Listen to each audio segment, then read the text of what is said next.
थोड़ा रहने दीजिएगा।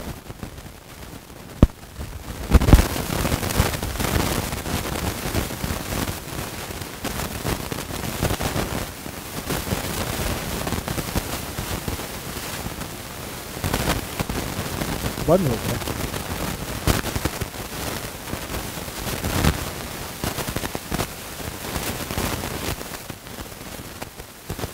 शुरू कर दिया।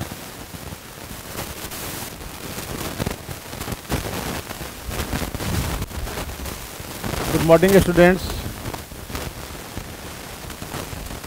आज फिर हम लोग फ्राइडे के बाद 2 दिन के बाद आज फिर 5 क्वेश्चन पॉलिटी का डिस्कस करेंगे।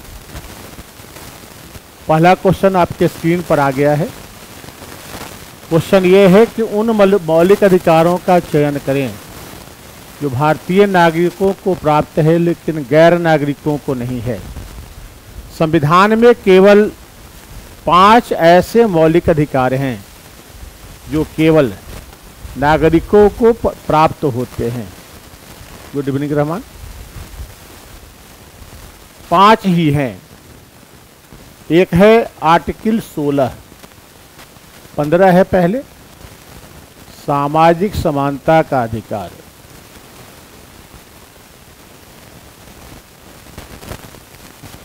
इसमें कहा गया है कि राज्य किसी नागरिक के साथ केवल जाति, धर्म, लिंग, मूल, वंश, जन्म स्थान या इसमें से किसी आधार पर कोई भेदभाव नहीं करेगा।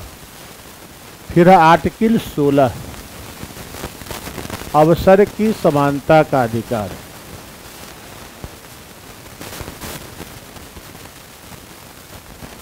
इसमें कहा गया है कि राज्य के अधीन नियुक्ति या नियोजन में किसी नागरिक के साथ कोई भेदभाव नहीं किया गया है। 16(1) में है। 16(2) में इसी बात को विस्तार में कहा गया है कि केवल जाति, धर्म, लिंग, मूल, वंश, जन्म स्थान, उद्भव, निवास स्थान या इसमें से किसी आधार पर भेदभाव नहीं होगा। तीसरा है आर्टिकल 19, व्यक्तिगत स्वतंत्रता का अधिकार है, जिसमें 6 अधिकार हैं।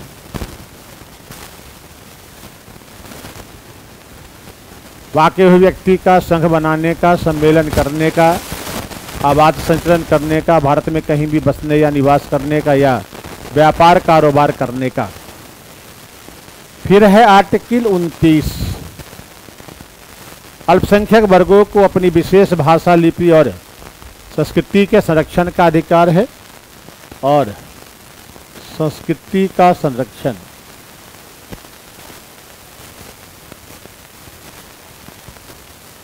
और आर्टिकल 30, अल्पसंख्यक वर्ग को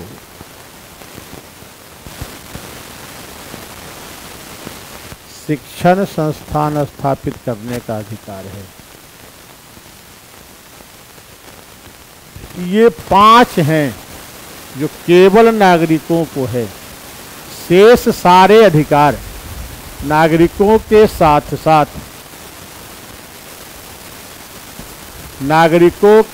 साथ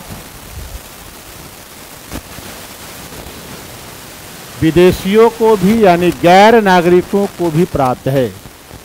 तो भाषण एवं अभिव्यक्ति की स्वतंत्रता का अधिकार आर्टिकल 19 का हिस्सा है ना।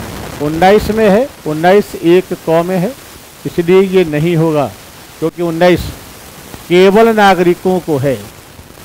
कानून के समक्ष समानता आर्टिकल 14 का हिस्सा है, जो उस 5 में शामिल नहीं है, इसलिए ये होगा।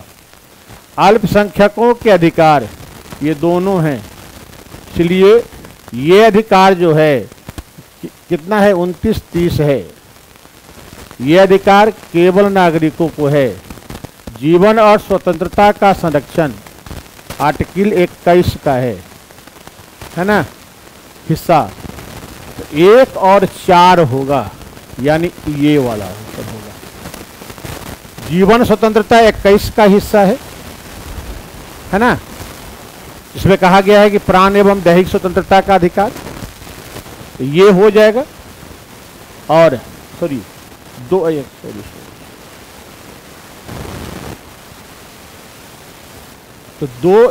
ये तो नहीं होगा और 3 नंबर भी नहीं होगा, तो 1, 3 नहीं होगा। अब एक जिसमें है या दो तीन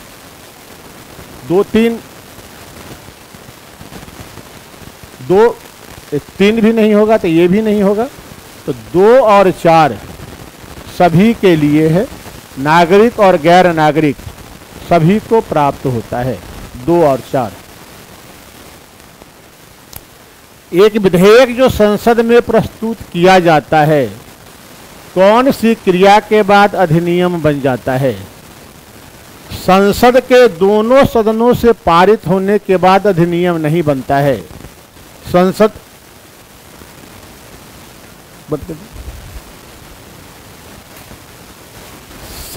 में दोनों सदन में पेश करने के बाद दोनों सदन उसे पारित करता है। पारित करने के बाद जब राष्ट्रपति उस पर अपनी अनुमति देता है, तब जाकर वो अधिनियम यानी विधि बनता है। तो संसद में पारित हो गया, इससे ये अधिनियम नहीं बना। पारित हो जाने के बाद यदि राष्ट्रपति ने स्वीकृति नहीं दिया है तो वैसे ही रखा रहेगा। प्रधानमंत्री का हस्ताक्षर विधेयक पर नहीं होता है ना? प्रधानमंत्री का कोई हस्ताक्षर नहीं होगा। अंतिम रूप से हस्ताक्षर करने का अधिकार राष्ट्रपति के पास ही है। जब सर्वोच्च न्यायालय इसे केंद्रीय संसद के अधिकार क्षेत्र में नहीं, ऐसा कोई प्रावधान अपने यहाँ नहीं है। हाँ ठीक है, जुडिशियल रिव्यू है और जुडिशियल रिव्यू के तहत उसकी संवैधानिकता की जांच होगी। जांच होने के बाद अवैध किया जा सकता है, वो एक अलग विषय है। लेकिन अधिनियम बनने में न्यायालय का कहीं कोई भूमिका नहीं होती है। संसद में लाया जाएगा विधेयक, विधेयक को संसद का दोनों सदन पारित करेगा। पारित करने के बाद राष्ट्रपति के पास जाएगा, राष्ट्रपति अपनी सहमति देगा, अधिनियम बन गया। इसके बाद जो संबंधित विभाग होता है वो उसे नोटिफाइड करता है और नोटिफाइड करने के बाद वो विधि लागू हो जाती है। तो लागू होने की प्रक्रिया यानी सबसे पहले विधेयक बनेगा, विधेयक बनने के बाद विधेयक संसद में आएगा,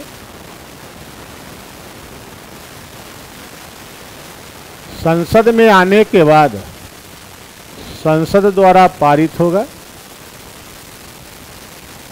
साधारण बहुमत से पारित होता है विधि संबंधी विधेयक। इसके बाद राष्ट्रपति सहमति देगा और राष्ट्रपति जब सहमति देता है तभी क्या होता है? अधिनियम बन जाता है, कानून बन जाता है ना? और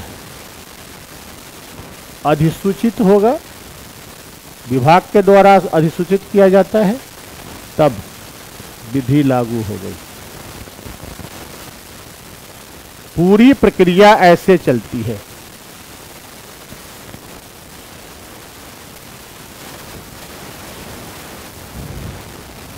तो इसका उत्तर हो जाएगा जब राष्ट्रपति अपनी सहमति देता है।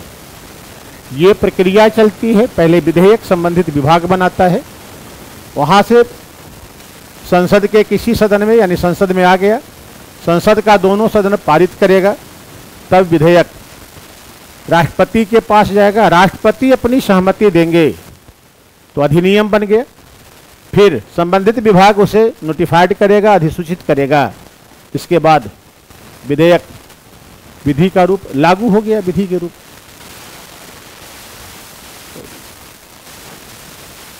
तीसरा, उच्च न्यायालय के संबंध में निम्नलिखित में से कौन सा कथन सही नहीं है? हाई कोर्ट के विषय में, हाई कोर्ट के विषय में कौन सा नहीं है? 4 विकल्प दिए हुए हैं, देखिए जरा। उच्च न्यायालय के गठन एवं अधिकार क्षेत्र का निर्धारण संसद करेगी, ये अनुच्छेद 224 की व्यवस्था है, सॉरी 214 की व्यवस्था है, जिसमें कहा गया है कि संसद विधि द्वारा 2 या 2 से अधिक राज्यों अथवा 2 या 2 से अधिक राज्यों अथवा संघ शासित क्षेत्र के लिए संयुक्त उच्च न्यायालय का गठन कर सकती है। तो संसद को ही इसके गठन का भी अधिकार है और अधिकार क्षेत्र भी डिसाइड करने का अधिकार संसद को ही है कि कौन कौन सा राज्य, कौन कौन सा भौगोलिक क्षेत्र, कौन कौन सा संघ शासित क्षेत्र इस उच्च न्यायालय के अधीन आएंगे। एक बात तो ये हो गई। तो ये सही है कथन, गलत चुनना है हम लोगों को। उच्च न्यायालय में न्यायाधीशों की संख्या निर्धारित करने का अधिकार संसद को है। यह प्रश्न पिछले बार बीपीएससी में पूछा गया था। सीधा प्रश्न था कि उच्च न्यायालय में न्यायाधीशों की संख्या निर्धारित करने का अधिकार किसे था? संसद भी था विकल्प, राष्ट्रपति भी था। तो एक चीज ध्यान में रखिएगा, हम लोग पहले भी डिस्कस कर चुके हैं, सर्वोच्च न्यायालय में न्यायाधीशों की नियुक्ति, सर्वोच्च न्यायालय में न्यायाधीशों की संख्या क्या होगी ये संसद विधि द्वारा तय करती है। लेकिन किसी उच्च न्यायालय में न्यायाधीशों की संख्या क्या होगी ये राष्ट्रपति तय करते हैं, यहाँ संसद नहीं है। इसलिए ये जो विकल्प है उच्च न्यायालय में न्यायाधीशों की संख्या का निर्धारण का अधिकार संसद को है, ये गलत हो जाता है, ये राष्ट्रपति को है। तो विकल्प यही गलत है, उत्तर यही होगा। लेकिन दो और विकल्प है। उच्च न्यायालय का न्यायाधीश सेवानिवृत्ति यानी रिटायरमेंट के बाद सर्वोच्च न्यायालय या किसी दूसरे उच्च न्यायालय में वकालत कर सकता है, ये सही है। केवल सर्वोच्च न्यायालय के न्यायाधीशों के लिए प्रावधान है कि वो कहीं वकालत नहीं करेगा। उच्च न्यायालय का न्यायाधीश सर्वोच्च न्यायालय जा सकता है। अपने बिहार के नागेंद्र राय हैं, अभी भी सुप्रीम कोर्ट में वकालत करते हैं, और किसी दूसरे उच्च न्यायालय भी जा सकते हैं। तो ये दोनों सही है। 3 ऐसे उच्च न्यायालय हैं जिनका अधिकार क्षेत्र 1 से अधिक है। 3 ही हैं अभी। एक है मुंबई उच्च न्यायालय, महाराष्ट्र और गोवा इनके अधिकार क्षेत्र में आता है। दूसरा है चंडीगढ़, पंजाब और हरियाणा आता है। और तीसरा है गुवाहाटी, जिसमें असम है, अरुणाचल प्रदेश है, मणिपुर है, मिजोरम है और नागालैंड है। ये 4 हैं। तो 3 ही उच्च न्यायालय का अधिकार क्षेत्र 1 से अधिक राज्य हैं, या 2, संविधान में 2 या 2 से अधिक राज्य शब्द का चर्चा है, तो 2 या 2 से अधिक राज्य हैं। अभी हाल फिलहाल तक हैदराबाद भी था इस सूची में, लेकिन अमरावती उच्च न्यायालय बनने के बाद हैदराबाद इस सूची से बाहर हो गया है। तो यही 3, ये भी कथन सही है। तो केवल ये गलत है, उत्तर यही होगा। और उच्च न्यायालय में न्यायाधीशों की संख्या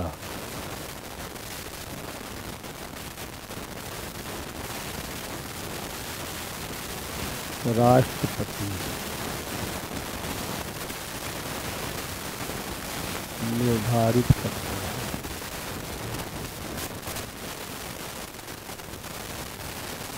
यही उत्तर सही होगा, है ना। अगला,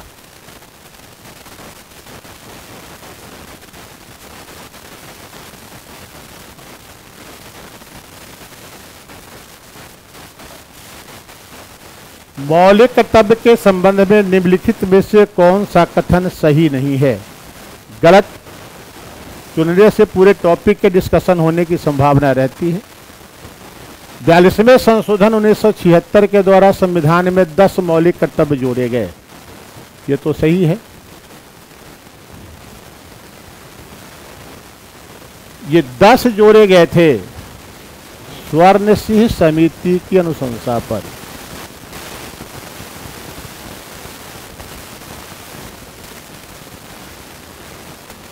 वैसे अगर कहिए तो पूरा का पूरा 42वां संशोधन ही स्वर्ण सिंह समिति की अनुशंसा पर ही रहा है। जैसे बाद में एक वेंकटचलैया समिति बनी थी संविधान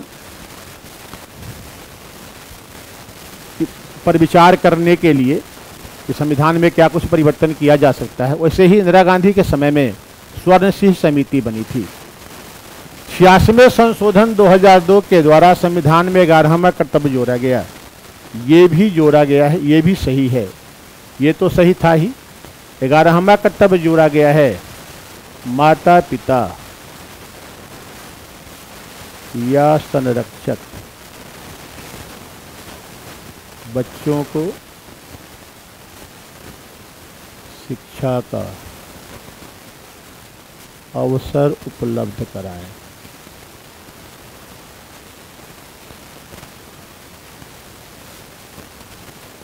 है ना। 6 से 14 वर्ष आयु वर्ग के बच्चों के लिए है। 4 का सी, अभिषेक 4 का सी नहीं होगा बेटा। मौलिक कर्तव्यों को न्यायालय में परिवर्तनीय नहीं कराया जा सकता है। कराया जाएगा।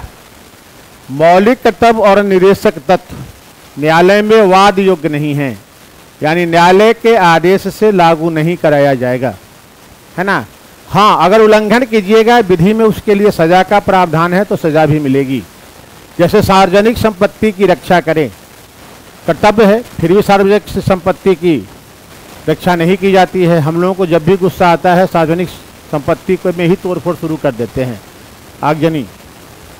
तो ये भी होता है। हिंसा से दूर रहे। ये भी कहा गया है कि व्यक्तिगत एवं सामूहिक प्रयास गतिविधियों में उत्कर्ष की ओर बढ़ने का प्रयास कीजिए। हम नहीं बढ़ेंगे तो आप क्या कर लीजिएगा, हमको कानून से थोड़ी थोड़ी कहवा दीजिएगा कि नहीं तुमको दिन रात मेहनत करना है, हम खाकर सोएंगे नहीं। तो हाँ, जहाँ कानून है, जैसे राष्ट्रीय ध्वज कानून बना हुआ है, उस कानून के द्वारा आप दंडित किए जा सकते हैं। तो न्यायालय के द्वारा परिवर्तनीय नहीं है। हालांकि इसके लिए अनुच्छेद कोई नहीं है, एक ही अनुच्छेद में मौलिक कर्तव्य हैं ही, तो अनुच्छेदों में उल्लेख नहीं है, लेकिन परिवर्तनीय नहीं है। मौलिक कर्तव्य नागरिकों के साथ साथ विदेशियों को भी प्राप्त होता है, ये नहीं है सही। ये विदेशी, यही विकल्प सही है। ये केवल नागरिकों के लिए है। देश की रक्षा करें, आह्वान करने पर राष्ट्र की सेवा करें। हमारे राष्ट्र की सेवा हम ही को करना है, रक्षा की जिम्मेवारी हमारी है, कोई विदेशी आकर नहीं करेगा ऐसा। हमारे संविधान का पालन विदेशी क्यों करेंगे भाई, बोलो। हमारे संविधान का पालन, खुश रहिए संजीत, हमको करना है ना, हम करेंगे। राष्ट्र की रक्षा हमारा करना है, सामाजिक समरसता हमारा है, नहीं तो हमारे लिए है, इस देश के नागरिकों के लिए है, विदेशियों के लिए नहीं होता है। इसलिए केवल यही है, डी उत्तर ही सही होगा। केवल नागरिक के लिए होता है, न तो ये विदेशियों के लिए है, न ये राज्य के लिए है, ये हमारे आपके लिए है। संविधान पालन की अपेक्षा राज्य यानी सरकार तो संविधान का पालन करेगी ही, है ना। अब जैसे मान लो कि जो उच्च आदर्श थे राष्ट्रीय आंदोलन के दौरान, उसे हृदय में संजोग कर रखने की बात कही गई है, पालन करने की बात। सरकार के स्तर पर तो पालन होता ही है। अब हम अपने राष्ट्रीय आंदोलन में जिस उच्च आदर्श को लेकर चले थे, ब्रिटेन वाले क्यों मानेंगे भाई, वो तो हम तो उन्हीं के खिलाफ राष्ट्रीय आंदोलन शुरू किए थे, नहीं। तो केवल विदेशी के लिए नहीं होता है, केवल नागरिक के लिए है, ठीक है ना। और अंतिम क्वेश्चन, यदि कोई साधारण विधेयक राज्य विधानसभा द्वारा पारित होता है, विधि बनाने का अधिकार राज्य को भी है, राज्य के विधानमंडल को है, और जहां 2 सदनीय विधानमंडल है वहां पर विधानसभा विधान परिषद होती है। यदि कोई साधारण विधेयक राज्य विधानसभा द्वारा पारित होकर विधान परिषद के पास जाता है, तो विधान परिषद उस विधेयक को अधिकतम कितनी अवधि तक, अधिकतम शब्द का प्रयोग है। 2 तरह की बातें होती हैं इसमें।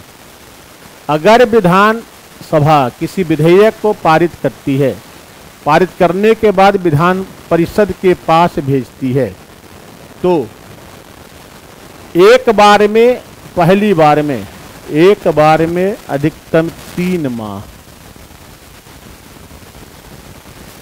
जैसे 4 विकल्प हो सकता है उनके पास। स्वीकृति देंगे, स्वीकृति नहीं देंगे, संशोधन के साथ स्वीकृति देंगे जिससे विधानसभा सहमत न हो, और 3 माह तक कोई निर्णय नहीं लेंगे। 2 विकल्प हुआ, है ना, ए बी। अब 3 माह तक कोई निर्णय नहीं ले, पहली बार में 3 माह। इसके बाद यदि विधानसभा उस विधेयक को फिर से पारित करके विधान परिषद के पास भेजती है और इस बार अगर विधान परिषद 1 माह तक कोई निर्णय नहीं लेता है, तब यह मान लिया जाएगा कि विधान परिषद ने उस विधेयक को उसी रूप में स्वीकार कर लिया है जैसा कि विधानसभा ने उसके पास भेजा था। यानी ऐसे कर लीजिए,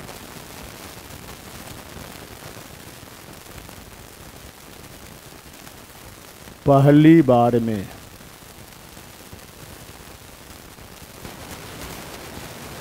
अधिकतम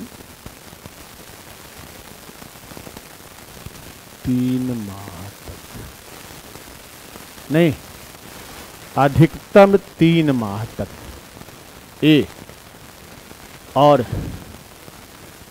फिर से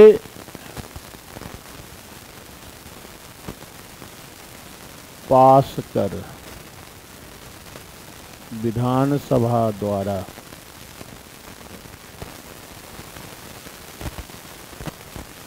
भेजने पर इस बार अधिकतम 1 माह, है ना। यहाँ 3 माह है, यहाँ 1 माह है, तो कुल मिलाकर